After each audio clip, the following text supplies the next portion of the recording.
이 시간 은혜 받을 말씀은 사도행전 12장입니다. 사도행전 12장 1절로부터 5절 말씀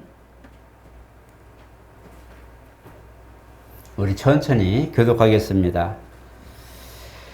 그때에 헤롯 왕이 손을 들어 교회 중에서 몇 사람을 해하려 하여 요한의 형제 야고보를 칼로 죽이니 유대인들이 이 일을 기뻐하는 것을 보고 베드로도 잡으려 할세 때는 무교절 기간이라 잡음에 옥에 가두어 군인 내식인 내 패에게 맡겨 지키고 6월절 후에 백성 앞에 끌어내고자 하더라. 이에 베드로는 옥에 갇혔고 교회는 그를 위하여 간절히 하나님께 기도하더라. 아멘. 우리 한번 같이 합니다. 하나님은 능력이시다. 하나님이 만물을 이제 세상을 제 모든 것을 지으시고 자기 뜻대로 주관하셨습니다. 그리고 그 뜻을 함께하는 동역자로 사람을 부르셨다는 것을 우리가 알고 있습니다.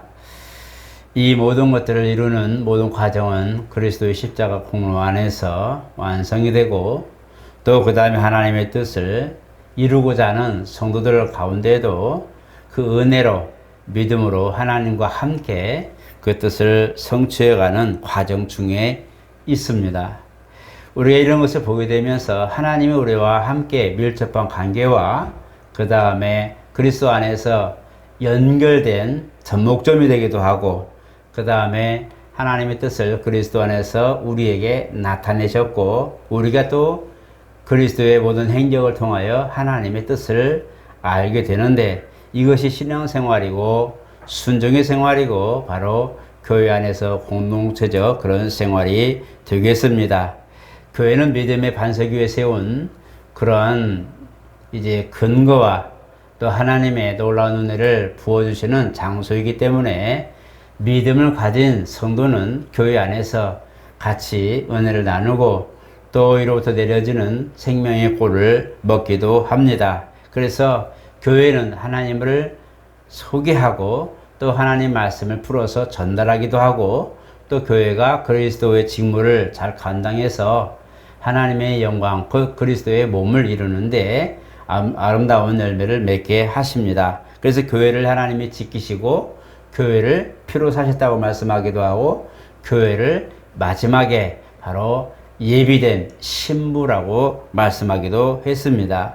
이와 같이 우리가 신앙생활 하면서 하나님과의 관계와 교회 안에서의 어떤 그런 모든 신실한 순종의 생활과 또 우리가 살아가는 데 있어서 믿음을 가진 자로서 살아가는 신앙생활은 하나입니다. 하나님과 믿음의 자녀들 간의 연결고리라는 거죠. 우리는 사실 보이지 않는 믿음을 가지고 있습니다. 그래서 보이지 않는 믿음이 교회에서 드러나기도 하고 교회는 또한 드러나는 그런 역사의 현장이지만 여기 또한 보이지 않는 하나님께서 함께 하시는 그래서 우리가 하나님과 사람 사이에 공존의 그런 장, 대화의 장이 교회이기도 하다는 겁니다. 그래서 교회는 은혜가 있고 진리가 있고 생명이 있고 누구든지 쉼을 얻을 수 있는 영원히 평안을 얻을 수 있는 그런 장소이기도 한 것입니다. 그런데 이제 우리가 오늘 본문에 보는 것처럼 그렇게 교회와 하나님의 관계와 은혜와 직무와 많은 걸 보면 정말 우리가 분주하고 감사한 일인데 거기에 우리가 반해서 우리 가운데서 그것을 역행하여서 그 일을 맡고 하나님과 우리 가운데 있는 믿음의 장을 깨뜨리기도 하고 교회를 무너뜨리기도 하고 우리의 믿음을 혼돈시키고는 이러한 존재들이 바로 마귀와 그의 사자들입니다.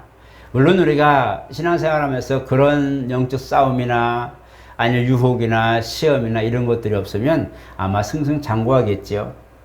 유혹과 시련이 없다면 우리는 아마 크게 혼동되거나 요동하거나 그렇게 시험에 될 일이 없다는 겁니다. 그러나 하나님께서 우리에게 허락하신 이 믿음의 그런 성숙함과 성장에 관한 것은 옆에 소스를 두셔서 그 소스가 우리에게 항상 첨가되므로 이기고 또 노력하고 근신하고 깨어있게 하는 그런 역할을 참 감당하게 하셨어요. 주님도 말씀하실 때에 양 가운데 이리를 둔 것과 같다라고 말씀합니다. 만약에 양이 깨어있지 않으면 이리에게 잡혀 먹는다는 거죠. 그래서 깨어있으라. 마태복음에 보면 마지막 때의 관하에서 말씀하면서 항상 얘기합니다. 깨어있으라. 깨어있으라. 3번이나 깨어있으라고 말씀합니다. 이것은 우리가 항상 평안하고 원수나 대적이 없이 그냥 즐거운 그런 것만 있는 것이 아니라 언제든지 그 즐거움과 평안을 뺏어가는 네가 우리 곁에서 우리를 계속적으로 노리고 있기 때문에 그렇다고 말씀하는 겁니다. 그래서 이 마귀의 계계를 이기기 위하여 예배서 6장에도 하나님의 전신 갑주를 입으라고 말씀하죠.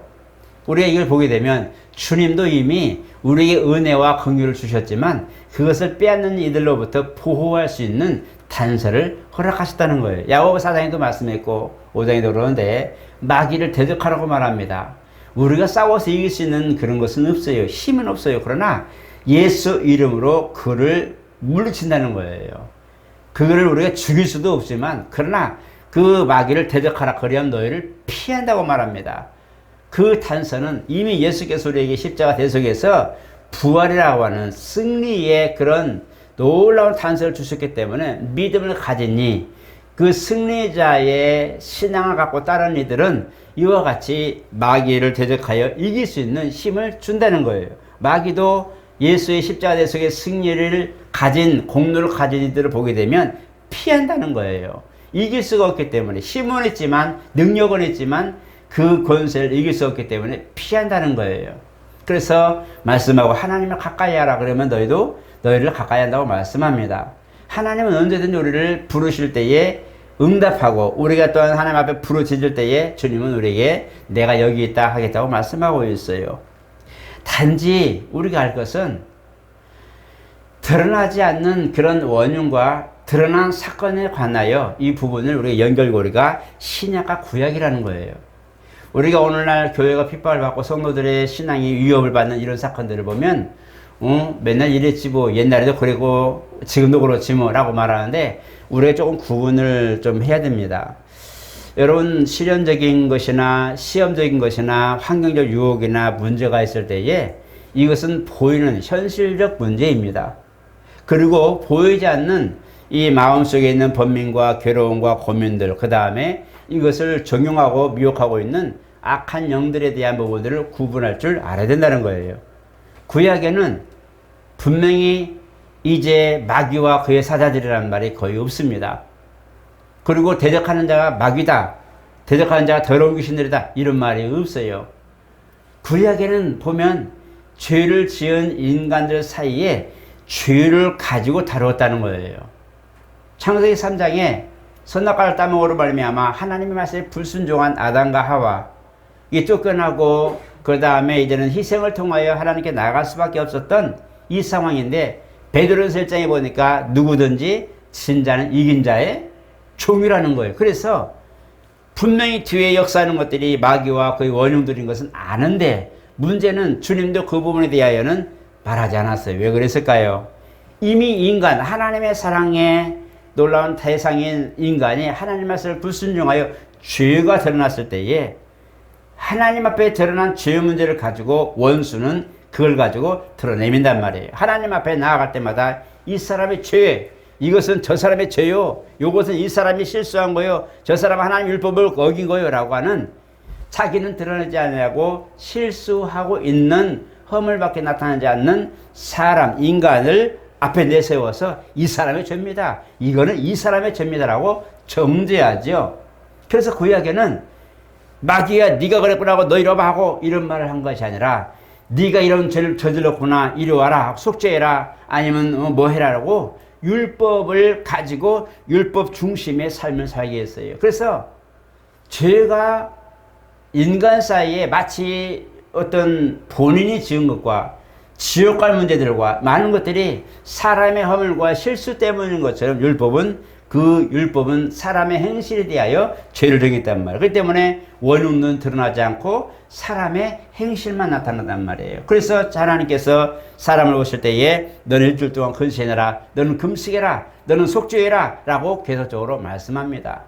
그런데 이렇게 숨어있는 원흉, 그 다음에 드러난 사람의 허물, 이걸 가지고만 논했던 율법과 모든 것을 벗어나서 이제 그리스도 이후에는 보이지 않은 뒤에 원흉이 드러나 버렸어요. 십자가대 속에 그런 것들 큰 역사를 이룬 것은 보이지 않는 죄를 짓게 만들고 사람이 죄를 졌을 때 이건 네 죄야 저건 네 허물이야 라고 했던 율법에 저촉되는 이런 삶을 사는 사람 속에 누군가가 조종하고 누군가가 지배하고 다스린 것을 드러내버린 것이 십자가 사건입니다. 그 십자가는 우리가 죄를 용서받고 구원받고 정말 우리 죄와 허물들 모든 환경들을 치유받는 놀라운 그런 현장이기도 하지만 그러나 더 궁극적인 것은 하나님은 사람 뒤에 죄를 짓게 만들고 유혹하고 미혹했던 죄의 원흉을 드러내보는 것이 바로 십자가 사건이라고 말씀하는 거예요. 그래서 그리스도 이후에는 이제는 네 죄 때문이다, 너의 죄 때문이다, 네 허물이다 이렇게 말하지 않습니다. 성경에 주님이 말씀하는 걸 보면 막달라 한 통하다가 걸린 그 여인에게도 누구든지 죄 있는 자가 이 사람 먼저 쳐라라고 말할 때 아무도 칠 사람이 없어요. 구약 같으면 돌을 들고 온 거란 말이에요. 사람들이 막달라 마리아를 데리고 올 때에 그냥 너 이리 와봐 우리 예수님께 가서 한번 판단 받아보자 한 게 아니라 돌을 들고 왔어요. 사람의 들만한 돌들을 가지고 와서 이 사람을 언제든지 이 여인을 돌로 쳐 죽일 수 있는 게 뭐냐면 율법 정신이란 말이에요. 그들은 불법을 보면 이스라엘 진중이 놓으면 안 되는 거예요. 옛날에 아간처럼. 그죠? 여호수아 때 아이성에서 산 뺐던 사건이 아간이라는 사람, 그 한 사람이 재물 100개 훔쳤다고, 좀 챙겼다고 그것 때문에 온 백성이 다 슬픔에 잠겼잖아요. 그런 것처럼 그 악을 제거하기 위해서 그들은 가늠한 여인이 보았다면, 현장에 봤으면 그 사람을 돌로 쳐 죽이는 것이 율법이란 말이에요. 그렇기 때문에 사람에게 죄를 정했던 그 시기에는 율법을 가지고 오는데 오늘 막달라 마리아를 데리고 오는 그 사람들 손에는 돌이 들고 있단 말이에요. 돌. 이 여인을 언제든 주님 말씀 한마디면 돌로 쳐 죽이려고 하는 돌을 들고, 왜? 그들은 그게 율법 정신이기 때문에. 그런데 주님이 어떻게 했어요? 그들 들고 오던 기세등등한 그들에게 이 마리아는 거기 있다면 누구든지 죄 있는 자가 이 여인, 죄 없는 자가 먼저 이 여인을 치료할 때에 칠 사람이 없는 거예요. 왜? 행위적으로 볼 때나 율법적으로 보면은 누구든지 죄가 있는 사람이란 말이에요. 누구든지 허물이 있기 때문에 이 여인을 돌로 칠 자격이 없는 거예요. 그래서 내려놓는 거예요. 주님이 뭐라고 그랬어요? 내가 너 죽일게 라고 하자는 거예요. 너를 돌로 치려던 들이 없나? 너를 참수한 자가 어딨냐? 없습니다 할 때에 나도 너를 정죄치 않을 거니 죄를 묻지 않겠다는 게 단지는 이런 일을 행치 말아라 하고 돌려보내죠.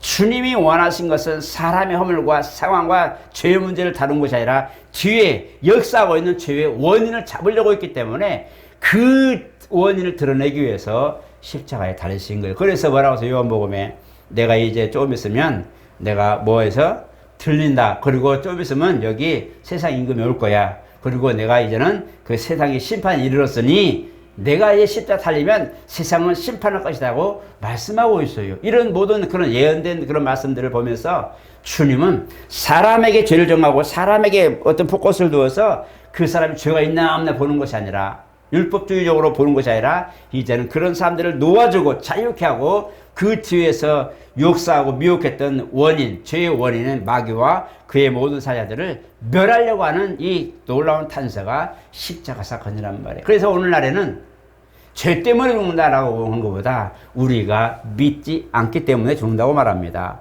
죄 때문에 죽는다는 말보다도 우리가 하나님, 우리를 용서하신 그 하나님 은혜, 그리고 죄의 원인을 드러내서 이제는 너희가 정말 허물과 죄도 많지만 이미 십자가 사건을 다 덮어버렸기 때문에, 예수의 피 보름으로 다 허물을 사해버렸기 때문에 이것을 믿기만 하면 되는데 믿지 아니함으로 믿음이 없어서 망한다고 말씀하는 거예요.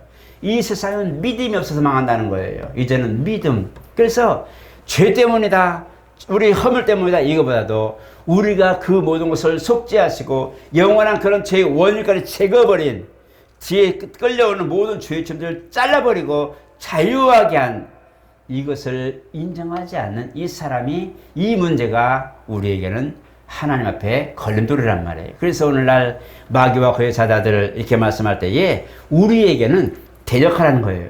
마귀와 그의 사자들을 대적하는 거예요. 더러운 귀신을 쫓아내라고 말하고 있어요. 성경은 우리에게 이제는 그 사람의 죄가 있냐 참수해라, 그 사람의 죄가 있냐 율법을 가지고 가서 진단해라, 교회 앞에 세워라, 가서 회개하게 해라, 이렇게 하지 않았어요. 보편적으로 모든 사람들에게 자기의 모든 죄를 깨닫고 회개하게 하시지만, 그러나 궁극적인 것은 이제는 그런 것보다도 우리에게 죄의 원인 모든 것을 없애버리는 것을 알고 자유하라 라고 말씀한다는 거예요.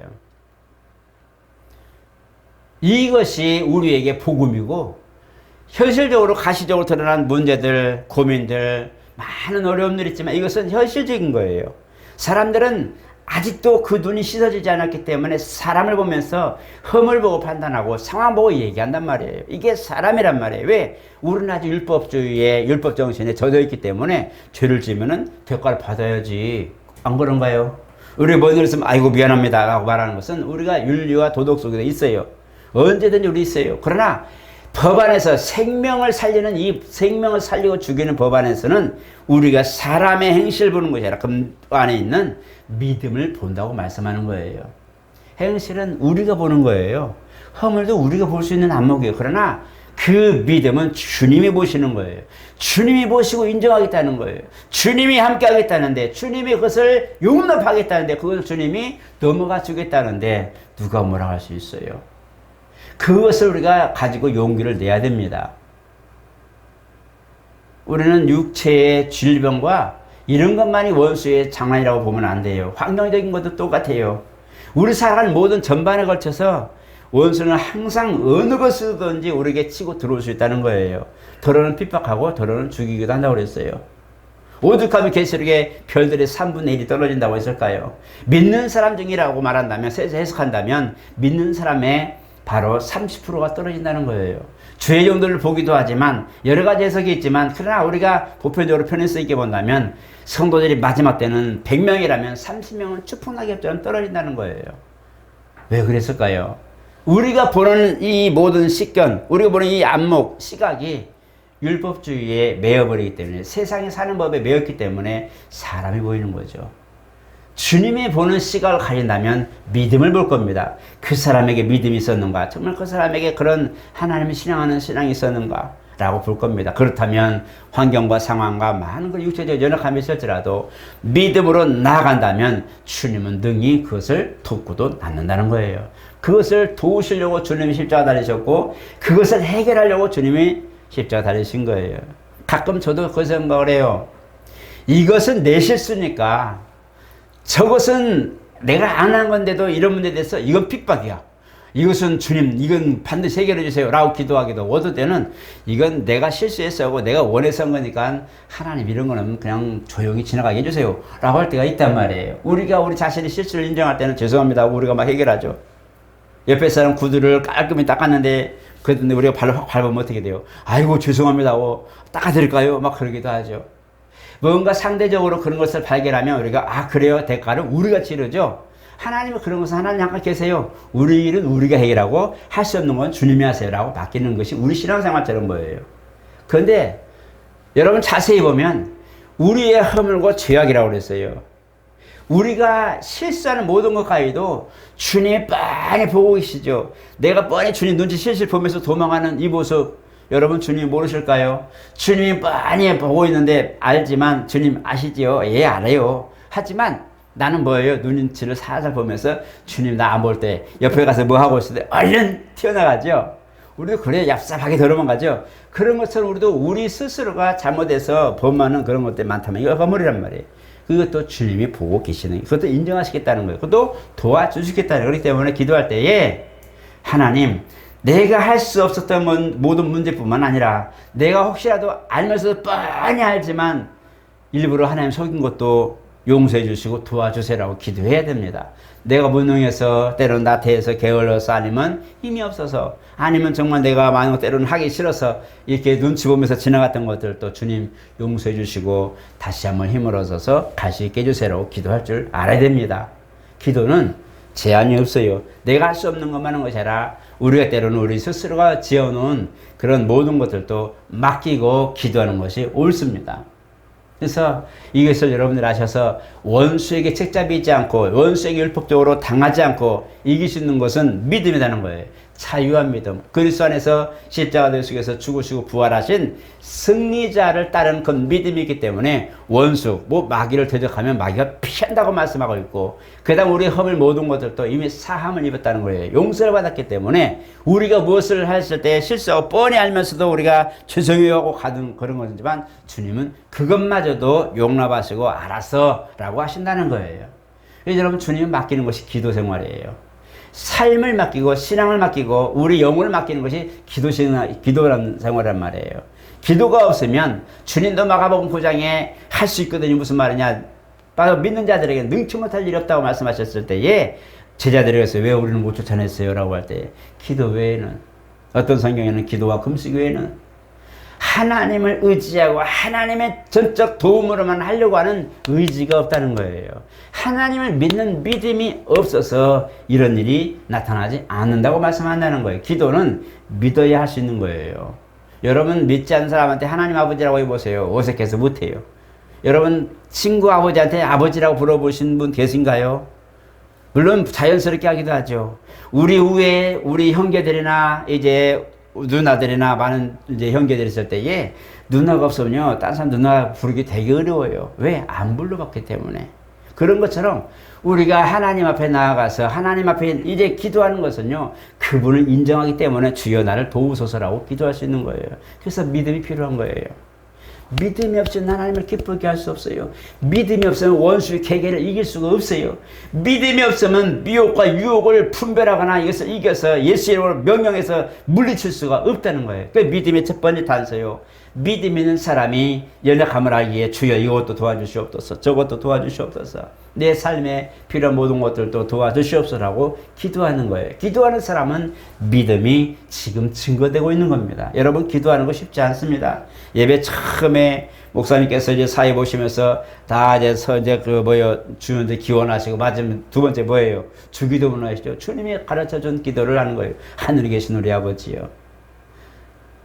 우리는 틀릴까 봐서 그냥 눈을 보고 하늘에 계신 아버지 혹시 틀리면 어떡하지? 라고 틀릴 걸 보지만 주님 앞에 우리가 진실한 마음은 그게 기도예요. 여러분 암송 잘하잖아요. 하늘에 계신 우리 아버지여 이름이 거룩히 여김을 받으시오며. 그냥 글자를 읽는 게 아니라 그것을 기도하는 거예요. 주님이 너희들은 이렇게 기도하라 해서 기도하는 제목인데 그걸 기도하는 거 하나님 우리를 지켜주옵소서. 나라와 권세와 영광이 아버지께 영원히 있사옵나이다라고 고백하는 거거든요. 이게 기도란 말이에요. 그게 믿음이에요. 믿음의 고백이에요. 이제 주기도문은 믿음의 고백을 하는 것이 시작이란 말이에요. 어떤 교회는 이제 맨 마지막에 주기도문 하는 분도 계시지만 저는 그것을 먼저 믿음의 고백, 주는 그리스도시요 살아계신 하나님의 아들입니다 라고 했을 때에 교회를 쳐놓고 교회 앞에 와가지고 너 말해봐라 라고 말하지 않았다는 거예요. 내가 이 신앙 고백 위에 교회를 세우겠다고 말씀했지, 성도의 믿음을 인정하시고 그때부터 역사가 시작되는 거예요. 주님의 구약에는 율법으로 사람을 모든 걸 진단했지만 신약에 와서는 그리스도 이후에는 이제는 죄의 원인을 가지고 너 왜 그랬어? 라고 책망하시고 너 그거 가만 안 둘 거야 하고, 사람이 아닌 너는 이리 와 이쪽에 서 있어 하고 저 뒤에 나를 조종했던 원수를 책망하는 그런 신약의 역사예요. 그렇기 때문에 우리가 당당하고 담대하게 기도하면서 물리칠 것은 주님이 그렇게 하셨기 때문에 우리도 그거를 할 수 있다라고 말하는 겁니다. 베드로가 사실 이 상황을 보면은 오늘 이 본문의 상황은 이 그리스도 이후 부활 사건 이후 부활 성전 사건 이후 최고의 위험한 상태입니다. 그래서 헤롯이 유대인들의 마음을 사기 위해서 십자가에서 예수님을 죽일 때도 이제 대제사장들과 율법사들과 바리새인들이 모아가지고 분봉하게 어떻겠어요? 얘는 죽어야 됩니다. 뭘로 죽냐? 아무리 봐도 내가 이 사람을 죽일 만한 조건이 없는데 나 손 씻고 내가 너희들 줄 테니까 손 씻는다 라고 하죠. 그런데 그들이 할 말 딱 한마디 있어요. 우리의 법으로 말하면, 우리의 하나님의 법으로 말하면 지가 하나님이라고 그러고 지가 성경을 사흘 만에 듣는다 하고 지가 하나님을 껴나왔고 하나님의 아들이라고 하고, 이게 죽일 죄라는 게 뭐예요? 신성모독죄입니다. 신성모독죄는 죽는 거예요. 그래서 십자가에 달려야 마땅합니다 라고 말한다는 거예요. 그런 상황이 있는데 이제 헤롯이 예수를 죽이고 막 흩어지는 모습이 있는데, 이때에 다시 한번 헤롯이 유대인들 마음을 사기, 이런 사건이 있었거든요. 유대인들 마음을 얻기 위해서 이 12사도들을 잡아들이는 거예요. 그 중에 요한의 형이 야고보를 칼로 죽입니다. 그 백성들이 보는 앞에서 이 야고보를 죽이죠. 그리고 뭐예요? 기대 등등해서 야! 싹 잡아들여라 해서 가장 먼저 수제자고 가장 먼저 수장이라고 볼 수 있었던 베드로를 잡아들이는 거예요. 이때가 가장 위험한 때. 물론 베드로는 한번 잡혔었지만은 그래 나중에 하나님 풀어놓고 복음을 전하게 하셨죠. 그러나 이번에는 이제는 다음날 이 사람은 죽는다. 안식 후 무교절 절기 이제 시작이기 때문에 이 기간이 지나면 이 사람은 죽이려고 지금 공개적으로 처형하려고 베드로를 잡아놓은 거거든요. 베드로가 만약에 죽었더라면 어떻게 했을까요? 굉장히 위험이 있었겠죠. 그러나 하나님은 어떻게 해요? 감옥에 갇힌 베드로를 깨워서 내보내죠. 근데 거기 뭐라고 했어요? 교회는 베드로의 그런 모든 옥에 갇힌 사건들 인하여서 간절히 기도하더라 이렇게 말씀하고 있어요. 기도의 역사가 베드로를 깨우고 기도의 역사가 베드로를 착고의 모든 것을 풀어버리고 감옥문을 열고 천사를 통하여 내어 줌을 당한 겁니다. 기도가 이와 같이 대적의 문을 열고 환경의 문을 열어버렸잖아요. 기도는 그와 같은 거예요. 기도는 사람의 문제뿐만 아니라 환경적인 문제가 해도 해결한다는 것을 기억하셔야 됩니다. 한번 따라합시다. 기도는, 우리 다시 한번, 믿음의 기도는 우리 육체적 사건뿐만 아니라 환경적 사건도 도와주시는 열쇠이다. 그렇기 때문에 기도하는 사람이 그 역사를 볼 수 있는 거예요. 똑같은 길을 가더라도 기도하는 사람의 이 모든 길을 가게 되는 거예요. 마지막 한 가지만, 이제 바울이 제수들과 함께 265명이 갈 때에 배가 풍랑을 만납니다. 유라굴라라는 큰 태풍을 만나가지고 배가 뒤집어지고 지금 파손되게 되어 있어요. 그래서 그 가는 여정에 이제는 모든 배 안에 있던 기물들, 음식들, 많은 재료들이 이제 싹 버리죠. 다 버려도 위협하니까 어떻게 돼요? 야, 이거 제수들 다 도망가면 우리도 죽으니 어차피 죽으니까 다 죽여버리자 하고 지금 간수들이 의논하고 있는데, 그때 하나님이 베드로에게 말씀하죠. 너희가 내 말 따르면 어떻게 한다고요? 한 사람도 죽지 않는다고 말씀합니다. 그때 바울이 이제 가서 얘기합니다. 이렇게 하세요. 밤에 하나님이 내게 말씀하셨는데 이렇게 하면 아무도 죽지 않고 다 그 섬에 내릴 수 있답니다. 어차피 배는 파손되는데 이렇게 하면 된답니다. 라고 해서 어떻게 돼? 처음에 누구 내리고 해서 싹 내려가지고 한 사람도 죽지 않고 다 됐죠. 그때부터 이 죄인을 간수하던 간수장이 어떻게 돼요? 바울을 신임하게 되죠. 죄수인데 바울을 신임하고 그에게 얘기를 하게 되는 겁니다. 오늘 우리가 알 것은 기도하는 사람을 통하여 세상이 움직이기도 하고, 기도하는 사람을 통하여 교회가 흥왕하기도 하고, 기도하는 사람이 있으면 사업이나 어디든지 주님이 함께 한다는 거예요. 그게 중요합니다. 우리가 뭔 일 있을 때마다 원인을 찾듯이 정말 뭔가 일이 났을 때는 어디서 빵꾸 났는가 한번 살펴보고, 뭔가 좋은 일 있을 때는 이것이 어디부터 지금 시작됐는가 한번 보시면요, 정말 우리가 믿음의 씨를 가진 누군가 지금 우리를 위해서 기도하고 있다는 것을 살펴보는 게 중요합니다. 무슨 문제 있으면 지금 이게 어디서 빵꾸 났지? 아하, 원수가 들어올 틈을 줬구나 하고 막아버리면 되는 것이고요. 우리가 뭔가 복을 받고 막 뭐가 은혜가 있을 때는 이것이 지금 누가 이렇게 우리를 위해 기도했는가? 내가 기도하지 않았는데 누가 나를 위해서 이렇게 기도하고 있는가는 기도의 사람을 한번 찾아보시기 바랍니다. 누군가가 지금 나를 위해 기도하고 있기 때문에 오늘 내가 서 있는 거예요. 누군가가 나를 위해서 지금 정말 나를 생각하면서 아버지 앞에 간구하기 때문에 그 기도가 상달되는 것이 오늘 내가 평안한 거란 말이에요. 그것이 나 혼자만 하는 것이 아니라 바로 신앙적 공동체를 통하여 이렇게 하나하나 맺혀져 가는 거예요. 오늘 저와 여러분 걸어가셔서 나는 기도하는 사람인가? 나는 기도할 만큼의 믿음을 가진 사람인가? 나는 정말 옆 사람이 보면서 말은 못해도 안타깝지만 진짜 기도로 그 사람을 위하여 기도의 탑을 쌓아가고 있는가 한번 살피고 생각해 보시기 바랍니다. 우리는 그런 사람 됩시다. 이제는 죄로부터 자유한 사람, 악의 모든 영들에게 대적하라, 쫓아내라고 말씀했고, 이길 수는 있는데 내적이 오는 것, 환경적이 오는 모든 것, 주님 이건 내 문제니까 내가 해결하고, 주님 내 영을 지켜주세요, 이것이 아니라 내 환경과 상황까지도 주님 도와주세요 라고 기도하시고, 기도하는 사람, 내 이웃과 가족들과 모든 사람들 위해 기도할 수 있는 믿음의 여유를 가진 사람, 이런 사람들이 승리자입니다.